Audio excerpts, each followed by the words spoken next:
रहा है। और मेरी एक मांग यह भी है कि ब्रजभूषण शरण सिंह के ऊपर जो आरोप लगाया जा रहा है यह गलत है या सही है, लेकिन वह बेटियां इतनी गिरी हुई नहीं है जो देश के गौरव को बढ़ाने का काम किया। अगर उनके साथ जो है कि गलत नहीं हुआ है तो वह बेटियां अपनी आबरू उतरवाने का, अपनी इज्जत पर बट्टा लगवाने के लिए वह जंतर मंतर पर बैठ करके वहाँ पर मच्छरों से कटवाने का, रात में वहाँ पर तमाम परेशानियां झेलने का वह काम नहीं करती।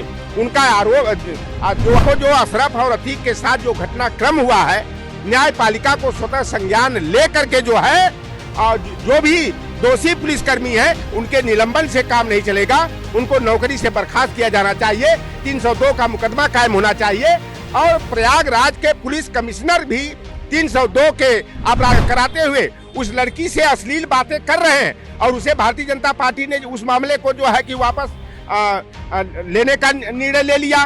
तमाम ऐसे भारतीय जनता पार्टी। बात बताइए, ऐसा है क्या कि मतलब ये लोग मिट्टी में मिलाने की बात करते हैं? योगी आदित्यनाथ जी तो बकायदा सदन में कहते हैं कि हम मिट्टी में मिला देंगे माफियाओं को, तो इनकी पार्टी करवाने की महसूस करता है। लेकिन बड़े खेद का विषय है कि जनवरी की कड़कड़ाती ठंड में हमारे देश की वो बेटियां जो देश का मान और सम्मान बढ़ाने का काम किया, स्वर्ण पदक और रजत पदक जीत करके जो है कि देश के गौरव में चार लगाने का काम किया, वो कड़ाके की ठंड में जंतर मंतर पर जो है WFI यानी रेसलिंग फेडरेशन ऑफ इंडिया के अध्यक्ष भाजपा सांसद जो कैसरगंज से सांसद है ब्रजभूषण शरण सिंह, उनके ऊपर जो है कि यौन शोषण का मुद्दा उछाल करके जो है कि वह धरने पर बैठे थी।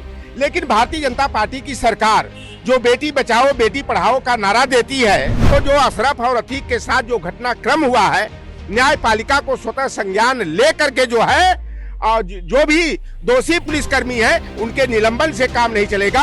उनको नौकरी से बर्खास्त किया जाना चाहिए, 302 का मुकदमा कायम होना चाहिए। और प्रयागराज के पुलिस कमिश्नर भी 302 के अपराध। नमस्कार साथियों, मैं हूं विनीत। देश के तमाम पहलवान जो देश के लिए सोने का तमगा जीत कर लाए, आज सरकार के खिलाफ प्रदर्शन पर बैठे हैं। एक सांसद पर आरोप लगा रहे हैं कि वो यौन शोषण कर रहे हैं और उनकी बात कहीं सुनी नहीं जा रही है। इस मामले पर बात करने के लिए हमारे साथ लौटरराम निषाद जी हैं। क्या कहेंगे, जो कुछ भी पिछले कुछ 3-4 महीनों में घट रहा है उस पर क्या राय है? देखिए, तमाम ओलंपिक खिलाड़ी जो है जो पदक जीत कर आते हैं तो देश का सीना चौड़ा हो जाता है और देश जो है गौरवान्वित महसूस करता है।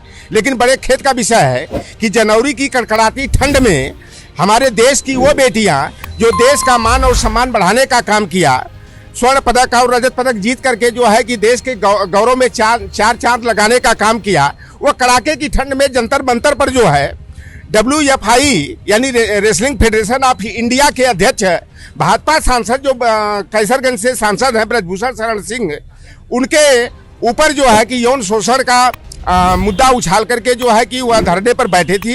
लेकिन भारतीय जनता पार्टी की सरकार जो बेटी बचाओ बेटी पढ़ाओ का नारा देती है, भारतीय जनता पार्टी ने उन लड़कियों के मुद्दे को नजरअंदाज कर दिया। उन बेटियों की आबरू लूटने वाले दरिंदे सांसद के ऊपर कोई कार्रवाई न करके बाद में पता लगा कि उन्हें क्लीन चिट देने का काम किया। अभी 5-7 दिन से मैं समाचार देख रहा हूँ कि जंतर मंतर पर पुनः वही बेटियां जो ब्रजभूषण शरण सिंह के यौन उत्पीड़न की शिकार हुई हैं, न्याय की गुहार लगाते हुए वह FIR दर्ज करने और ब्रजभूषण शरण सिंह की गिरफ्तारी की मांग कर रही हैं। लेकिन पुलिस प्रशासन जो है भाजपा सांसद पर हाथ डालने की हिम्मत नहीं जुटा पा रहा है। मैं माननीय उच्चतम न्यायालय से और उच्च न्यायालय से आग्रह करूंगा कि उन बेटियों की गुहार को ध्यान में रखते हुए स्वतः संज्ञान लेते हुए FIR दर्ज कराने का जो है निर्देश पत्र जारी करना चाहिए और तत्काल जो है भारतीय जनता पार्टी के सांसद को गिरफ्तार करके जेल में डालना चाहिए। आज देख रहा हूं तमाम खबरें ऐसी आ रही हैं कि ब्रजभूषण शरण सिंह उन बेटियों को डराने का, धमकाने का, रास्ता से हटाने का की धमकियां दे रहे हैं। यह जो है कि देश की गरिमा के लिए, अस्मिता के लिए उचित नहीं है। और अंतर्राष्ट्रीय पटल पर जो भारत की छवि रही है खिलाड़ियों के प्रति और क्रीड़ा संघ के अगर चेयरमैन के द्वारा इस तरह से अगर बर्ताव किया जाता है, उनकी आबरू के साथ खिलवाड़ किया जाता है, उनका मान मर्दन किया जाता है, तो यह देश के लिए काला धब्बा है। और भारतीय जनता पार्टी जो बेटी पढ़ाओ बेटी बचाओ का नारा देती है, यह जो है कि सिर्फ नारा है। और यही देखने में आया है कि भाजपा जो है कि जो नारा देती है ठीक उसके उल्टा काम करती है। आपने शाहजहांपुर की बेटी, जो लाभ विभाग की बेटी थी, उसका भी मामला देखे होंगे कि अटल बिहारी वाजपेयी सरकार में गृह राज्य मंत्री रहे। स्वामी चिन्मयानंद जो है निर्वस्त्र होकर के तेल की मालिश कराते हुए उस लड़की से अश्लील बातें कर रहे हैं और उसे भारतीय जनता पार्टी ने उस मामले को जो है कि वापस लेने का निर्णय ले लिया। तमाम ऐसे भारतीय जनता पार्टी। एक बात बताइए, ऐसा है क्या कि मतलब ये लोग मिट्टी में मिलाने की बात करते हैं? योगी आदित्यनाथ जी तो बकायदा सदन में कहते हैं कि हम मिट्टी में मिला देंगे माफियाओं को, तो इनकी पार्टी में जो लोग गलत करेंगे उनको बकायदा जो है मिट्टी से आसमान पे चढ़ा देंगे क्या? देखिए, भारतीय जनता पार्टी में लाख गुना करो या दूसरे दल में भी ला करके आप लाख गुना करो, आप हत्यारे हो, बलात्कारी हो, माफिया हो, अगर भारतीय जनता पार्टी में चले जाओ, उनकी वॉशिंग मशीन में एक तरफ से डाल करके दूसरे तरफ से क्लीन चिट होकर के आप निकल जाएंगे। और ये योगी आदित्यनाथ जी जो माफियाओं को मिट्टी में मिलाने का, प्रदेश से बाहर करने का जो नारा देते हैं, यह अच्छी बात है कि जो माफिया हैं, जो अपराधी हैं, तो उनके लिए न्यायपालिका बना हुआ है। न्यायपालिका उनको जो सजा देना चाहे, चाहे प्राणदंड का सजा दे, चाहे उम्र कैद का सजा दे, चाहे आजीवन कारावास का दे, लेकिन जो उत्तर प्रदेश में मिला देंगे। लेकिन अभी तक योगी के बिरादरी के एक के माफिया के घर पर न तो बुलडोजर चला, न तो उसका इनकाउंटर चला। लेकिन जब से योगी के नेतृत्व में सरकार बनी है, 183 लोगों का फेक इनकाउंटर हुआ है। 43 ऐसे लोगों का इनकाउंटर पुलिस कस्टडी और न्यायिक हिरासत में हुआ है। जैसे अतीक और अशरफ दोनों भाइयों की हत्या प्रायोजित तरीके से प्री प्लान योजना के तहत करा दिया गया। मान लीजिए कुछ समय के लिए कि अतीक और अशरफ अपराधी थे, हत्यारे थे, तो दंड देने का काम पुलिस के अधिकार क्षेत्र में नहीं है, एसटीएफ के अधिकार क्षेत्र में नहीं है। अगर 2 माफिया को उन्होंने रास्ते से हटाया तो 3 अपराधियों को उन्होंने तो पैदा करने का काम किया। तो यह अपराध मुक्त और माफिया मुक्त यह प्रदेश बनाने की बजाय जो है, यह तो अपराधियों का जन्म देने का ये काम कर रहे हैं। और न्यायपालिका को जो अशरफ और अतीक के साथ जो घटनाक्रम हुआ है, न्यायपालिका को स्वतः संज्ञान लेकर के जो है, और जो भी दोषी पुलिसकर्मी हैं उनके निलंबन से काम नहीं चलेगा, उनको नौकरी से बर्खास्त किया जाना चाहिए, 302 का मुकदमा कायम होना चाहिए।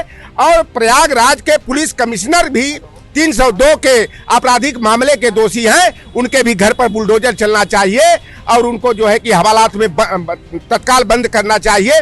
देखिए, उच्चतम न्यायालय का भी एक निर्णय है कि अगर कोई भी अपराधी है, अगर वह न्यायिक हिरासत में है, अगर पुलिस उसे अपनी कस्टडी में लेती है, तो उसका जो है कि बाइट नहीं होना चाहिए। उसको जो है कि कड़ी सुरक्षा व्यवस्था में उसको कहीं पेश करना है तो ले जाना चाहिए। अगर उनके चिकित्सा जांच के लिए अगर अतीक और अशरफ को ले जाया जा रहा था तो बाकायदे जो है एम्बुलेंस में ले जाया जाना चाहिए। लेकिन जो घटनाक्रम हुआ वह दहला देने वाला रहा है। हम लोग जो है अपराधी के और अपराध के पोषक नहीं है, न तो उसके समर्थक हैं। जो अपराधी है, जो गलत काम करने वाला है, तो उसके लिए बाकायदा उच्च न्यायपालिका न्यायपालिका को निर्णय लेना चाहिए कि किसको क्या सजा देनी चाहिए। अगर इसी तरह से पुलिस किसी का इनकाउंटर कर दे, सरकार प्रायोजित तरीके से किसी को रास्ते से हटवा दे, तो यह न्यायपालिका का अपमान है, न्यायपालिका पर जो है कि काला धब्बा है। नहीं, इतना बड़ा काम अगर हो सकता है, आप जो आरोप लगा रहे हैं सच है कि झूठ, उसको वो जांच का विषय है। लेकिन क्या बृजभूषण शरण सिंह को जरा भी डर नहीं लग रहा है? वो तो हंसते हुए दिखते हैं, वो कहते हैं मैंने कुछ किया ही नहीं है, यही लोग गलत। भाजपा के सांसद हैं और भाजपा के सरकार में गुंडे, अपराधी, माफिया खुलेआम गुंडागर्दी कर रहे हैं, दहशतगर्दी कर रहे हैं। आए दिन बहन बेटियों की आबरू के साथ खिलवाड़ हो रहा है। और भारतीय जनता पार्टी बृजभूषण शरण सिंह के मुद्दे पर अगर चुप्पी साधे है तो यह समझिए कि यह देश की अस्मिता के साथ खिलवाड़ किया जा रहा है। और मेरी एक मांग यह भी है कि बृजभूषण शरण सिंह के ऊपर जो आरोप लगाया जा रहा है, यह गलत है या सही है, लेकिन वह बेटियां इतनी गिरी हुई नहीं है जो देश के गौरव को बढ़ाने का काम किया। अगर उनके साथ जो है कि गलत नहीं हुआ है तो वह बेटियां अपनी आबरू उतरवाने का, अपनी इज्जत पर बट्टा लगवाने के लिए वह जंतर मंतर पर बैठ करके वहां पर मच्छरों से कटवाने का, रात में वहां पर तमाम परेशानियां झेलने का वह काम नहीं करती। उनका जो आरोप है वह सही लगता है। और इसके लिए मैं यह भी मांग करूंगा कि बृजभूषण शरण सिंह का नार्को टेस्ट होना चाहिए, ब्रेन मैपिंग टेस्ट होना चाहिए, लाइव डिटेक्टर टेस्ट होना चाहिए। अगर ये दोषी हैं तो इनको तत्काल गिरफ्तार करके जेल में डालना चाहिए। और पहली तो बात है कि अगर एक दर्जन खिलाड़ी लगा रहे हैं और पुलिस और सरकार जो है कि अगर उसको संज्ञान में नहीं ले रही है, उस पर तो FIR दर्ज होना चाहिए। फिर जांच का विषय है, जांच होता, अगर वह निर्दोष है तो उनको रिहा कर दिया जाता। लेकिन अगर इसी तरह से आरोपित लोगों को जो है छुट्टा सांड की तरह घूमने के लिए सरकार जो है कि छोड़ दी है, तो यह जो है कि कानून व्यवस्था की धज्जियां उड़ाया जा रहा है, यह कानून व्यवस्था की ध्वस्तता का प्रमाण है। जांच कमेटी भी कह रही है कि किसी ने इनके खिलाफ बयान नहीं दिया। किसके खिलाफ? ब्रजभूषण शरण सिंह के खिलाफ जब जांच होने लगी तो ब्रजभूषण शरण सिंह एक से अपराधी और माफिया हैं, उनके खिलाफ तमाम लोग हैं कि बोलने की हिम्मत नहीं जुटा पाते हैं। एक तो सरकार का संरक्षण प्राप्त है, दूसरी तरफ वो नामी गिरामी लोग तमाम तरह के जो है कि आपराधिक मामलों में संलिप्त है। तो कौन जो है कि बलि का बकरा बनना चाहेगा। लेकिन वह लड़कियां जो आरोप लगा रही हैं, तो कानून सरकार को और पुलिस प्रशासन को जो है संज्ञान लेकर तत्काल जो है FIR दर्ज करके ब्रजभूषण शरण सिंह को गिरफ्तार किया जाना चाहिए, उनको हवालात में बंद किया जाना चाहिए। अभी भारतीय जनता पार्टी की सरकार ने 61 जो है अपराधियों की, माफियाओं की सूची जारी किया है। लेकिन उस सूची को देखकर आश्चर्य हुआ है। वह मिर्जापुर में अभी 1 महीना पहले जो खुलेआम जो हत्या करता है, जो माफिया जोगी के साथ बैठ करके फोटो खिंचवाता है, उस लिस्ट में उसका नाम नहीं, जौनपुर के किसी माफिया का नाम नहीं, सुल्तानपुर के किसी माफिया का नाम नहीं, बनारस के किसी माफिया का नाम नहीं। तो इस सूची को देखने से लग रहा है कि योगी आदित्यनाथ अपने बिरादरी के अपराधियों को, माफियाओं का सूची से नाम बाहर करा करके उनको खुला संरक्षण दे रहे हैं। अपनी जाति के अपराधियों को और माफियाओं को बढ़ावा देने का काम भाजपा वाले कहते हैं कि वो जातिवाद नहीं करते। भाजपा वाले जातिवाद नहीं करते। अच्छा, 183 लोग अभी तक जो जिन लोगों का फेक इनकाउंटर हुआ, तमाम लोगों के घरों पर बुलडोजर चला, तमाम लोगों की संपत्ति कुर्क कर दी गई। भाई यादवों की तो कोई गिनती, मुसलमानों की कोई गिनती नहीं कि कितने लोगों की संपत्ति कुर्क की गई, कितने लोगों पर बुलडोजर चला। और यह जो गैर यादव जातियां, जो कभी यादवों के साथ जब पुलिसिया जोर जुल्म होता था, योगी सरकार का डंडा चलता था, तो तमाम हमारे लोहार कुहार, कुर्मी है, काछी है, निषाद है, मल्लाह है, या बड़ा प्रसन्न होते थे कि भाई यादव अब ठंडे हो जाएंगे। लेकिन मैं बता दूं कि मऊ में और जौनपुर में निषाद समाज के लोगों की संपत्ति कुर्क कर दी गई।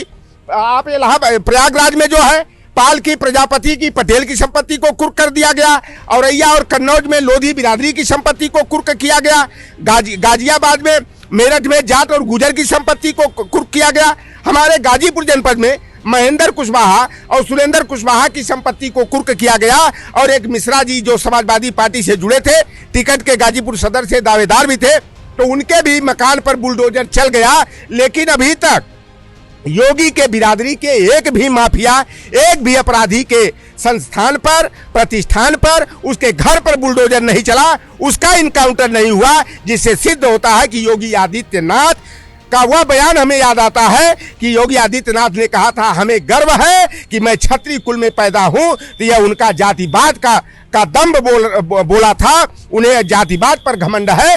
तो योगी आदित्यनाथ जो है खुल करके जो है जातिवाद कर रहे हैं, जातिवाद का नंगा नाच करा रहे हैं। और मैं बता दूं कि हेमंत सिंह यादव जो हमारा छात्र नेता था सतीश चंद्र डिग्री कॉलेज में बलिया में, योगी के बिरादरी के छात्र नेताओं ने पीट कर बेरहमी से हत्या कर दिया।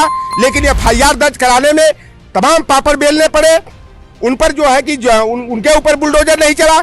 दुष्यंत कुमार धीमान जो कोरी बिरादरी के शिक्षक थे, अयोध्या में जो है कि जोगी के बिरादरी वालों ने पीट कर बेरहमी से मौत के घाट उतार दिया। लेकिन उन पर बुलडोजर नहीं चला, उन पर जो है कि पुलिसिया तांडव नहीं दिखाई दिया। तो जिससे सिद्ध होता है कि योगी की सरकार में उनकी जाति की मनबढ़ाई बढ़ी है। उनके जाति के लोग जो है खुलेआम गुंडई कर रहे हैं, राजनी कर रहे हैं। और थाने में भी जाइए FIR दर्ज कराने तो गाली दे करके लोगों को भगा दिया जाता है कि साले ठाकुर के खिलाफ आए हो मुकदमा कायम कराने। 4 लाठियां मार करके, गाली गलौज करके, अपमानित करके जो है थाने से भी, कोतवाली से भी जो है लोगों को खदेड़ दिया जाता है। FIR दर्ज नहीं होता है। तो योगी आदित्यनाथ खुल करके जो है जातिवाद का तांडव करा रहे हैं। योगी आदित्यनाथ जी संत नहीं। गुरु गोरखनाथ जी ने कहा था कि कोई गेरुआ वस्त्र धारण कर ले, अपने नाम के साथ नाथ उपनाम लगा ले तो वह संत नहीं होता है। जब तक कि वह चरित्र और स्वभाव से संत न हो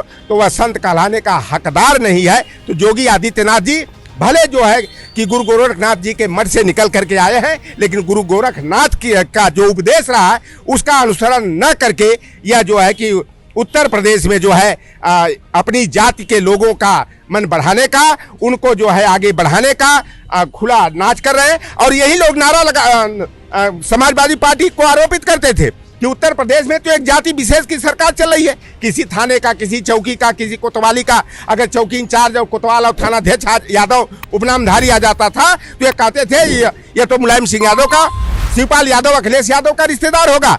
आज देख लीजिए पूरे शासन प्रशासन को, चाहे एसपी हो, एसएसपी हो, डीएम हो, कमिश्नर हो, डीआईओएस हो, सीएमओ हो और एसडीएम हो, तहसीलदार हो, चाहे पुलिस क्षेत्राधिकारी हो, आज 90% जो है और 90% में 65% 70% जो जोगी के बिरादरी का और 20% जो है ब्रिजेश पाठक की बिरादरी के अधिकारी नीचे से ऊपर तक भरे हुए हैं। तो आज यह जातिवाद नहीं, यह रामराज इसको बतलाया जाता है। और रामराज बताइए मतलब तो यही लगता है कि शंभू के जैसे निर्दोष शंभू की हत्या करा दिया गया, तो वही रामराज की परिपाटी यह ला रहे हैं कि जो भी भाजपा सरकार के खिलाफ, योगी के खिलाफ अगर बोलता है तो उसकी जबान बंद करने का, फर्जी मुकदमा कायम करके परेशान करने का, उसके अधिष्ठान प्रतिष्ठान मकान पर बुलडोजर चला करके दहशत की राजनीति करने का काम भारतीय जनता पार्टी की उत्तर प्रदेश की सरकार के द्वारा किया जा रहा है। मुझे एक बात बताइए, आपकी बातों से एक बात साफ लग रही है कि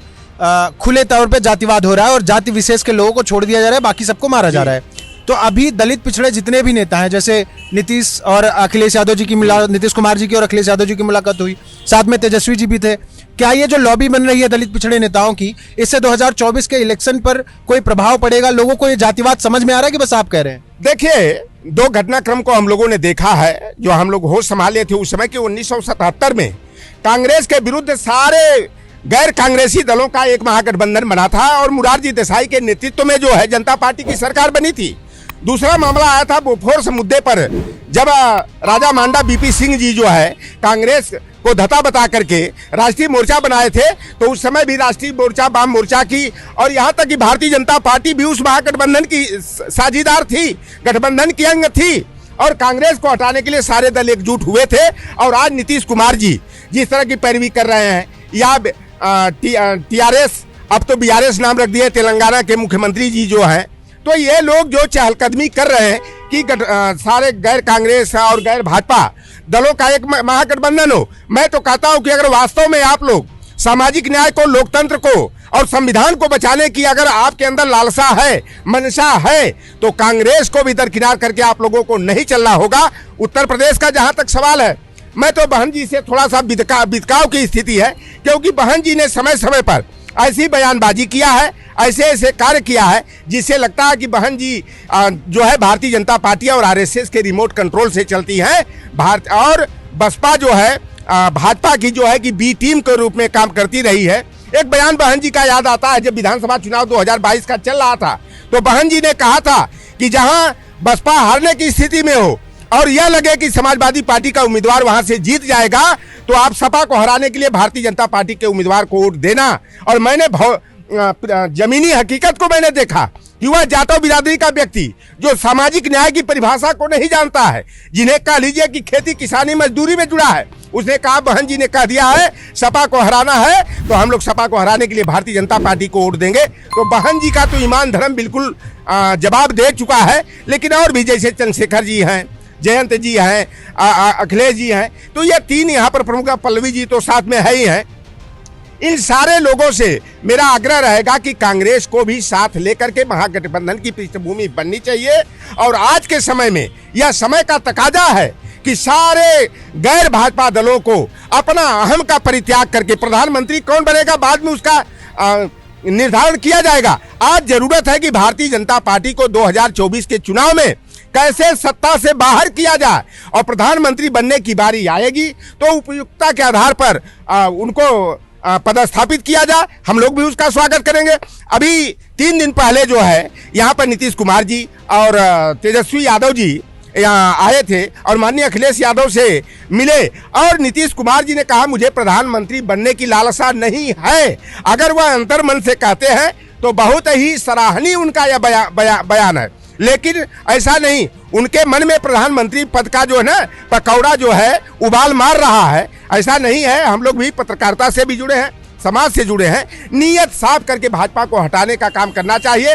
और बिहार में जो घटनाक्रम आनंद मोहन सिंह को लेकर के हुआ है, जो एक IAS अधिकारी के हत्या के आरोपी रहे हैं और इन्होंने जो है कि बिहार सरकार से नीति निर्धारण करके आनंद मोहन को बाहर किया गया है, रिहा किया गया है, तो जिससे जो है कि वहां पर बहुत गलत संदेश जा रहा है। तमाम बिहार के लोग जो सोशल एक्टिविस्ट हैं, हम लोगों से जुड़े हैं कि एक तरफ ये लोग तो सामाजिक न्याय की बात करते हैं, लेकिन कहीं कहीं छोटे से स्वार्थ के लिए सामाजिक न्याय को ये लोग लात मारने का काम करते हैं। और नीतीश जी ने ना पता किस गलतफहमी में आकर के या किस लोभ लालच में आकर के इस तरह का निर्णय लिए हैं, जो कि हमारी भी दृष्टि से यह बहुत ही गलत है। इस तरह का निर्णय उनको नहीं लिया जाना चाहिए। न्यायालय जैसा निर्णय करता, न्यायालय के आधार पर जो निर्णय होता उसके आधार पर अगर आनंद मोहन जी बाइज्जत बरी होते, उनको ससम्मान बाहर आते। लेकिन सरकार ने जो है नीति निर्धारण करके अगर उनको बाहर किया है तो यह न्याय व्यवस्था के लिए उचित नहीं है। जो पूरी बातचीत है उसका एक सार समझिए कि सामाजिक न्याय और OBC SC ST के अधिकार का जो हनन हो रहा है, उसकी जो लड़ाई है वो तमाम दलित पिछड़े नेताओं को एक होकर लड़नी पड़ेगी।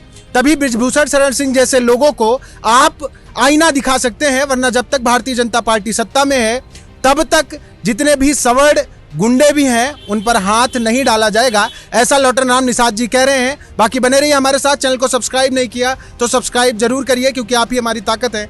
धन्यवाद।